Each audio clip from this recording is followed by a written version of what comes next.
This is Brian from Screenfiles.com in review. And what I'm looking at today is 2021's Dashcam, directed by Christopher Nielsen. And this is not a great movie. It's watchable, to be sure. It's not bad, but it's not great either. And its problem is that it doesn't well exploit its subject matter. Though, let's look at what it's about first. Dashcam revolves around a news editor named Jake, who is a bit reclusive. And this is also, I should mention, during the pandemic. So his reclusiveness is perhaps triggered by it. The movie doesn't necessarily tell you, but it's a feeling that you get. And so Jake is editing a news piece from home, remotely. And the reporter he's working with, he despises. Not necessarily because of that person in and of themselves, more than Jake seems to think that he could do the job better. And they're working on a case of where a local official was killed by the police. It's believed to be very much cut and dry. The official, played by Larry Fessenden, by the way, supposedly shot at the police officer. He shot back. Both men died. Though Jake received some materials from the police, which he requested for his report. And as he's looking through them, he notices that certain things are included that weren't supposed to be there. There's photographs of certain evidence, and there's video that leads Jake to believe, with good reason, that the official narrative is not the real narrative. As I said, this is a real interesting basis for a story.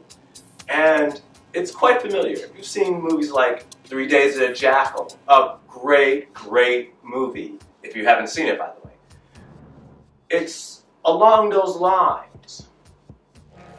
The problem is, though, that the movie, as I said earlier, doesn't play upon the fear and paranoia that needs to be present for this to work. Jake begins to become very suspicious of things, but not enough. The brunt of the movie is either Jake or Jake talking to the reporter, who I mentioned he doesn't particularly care for.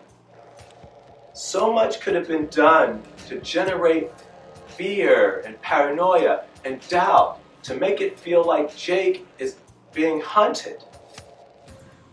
He kind of is, but the way the movie goes about it, it's very casual. It doesn't feel particularly threatening, at least not to me, at any point. Dashcam is a conspiracy thriller and gets its name from the dash cams that police wear while out on assignment to record their actions, in case there's any question as to how things happened. It shows that this process potentially is not nearly as reliable as we like to think it is. Never mind if the dash cam itself isn't on. But what if all the material is not being presented? It raises interesting questions. And I think, especially these days, with police seemingly routinely shooting people, it gives food for thought. But as a thriller, a political thriller in particular, it's not a psychological thriller. It's described by IMDb as a psychological thriller. It is not. It's more of a political thriller. And as that, Dashcam is just weak. And as I mentioned before, its greatest sin is that it doesn't evoke much in the way of paranoia. If you recall Tony Scott's Enemy of the State, that's the feel that this movie needed to have. Jake needed to be put in a position where he couldn't trust anyone, where he felt that his every movement was under scrutiny.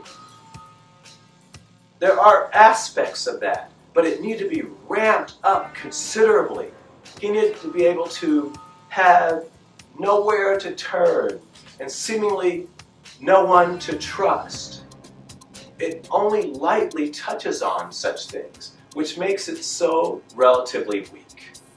This is Brian with ScreenFiles.com and Review. Do you agree, disagree? Let me know down below. And as usual, consider a like or a follow. Peace.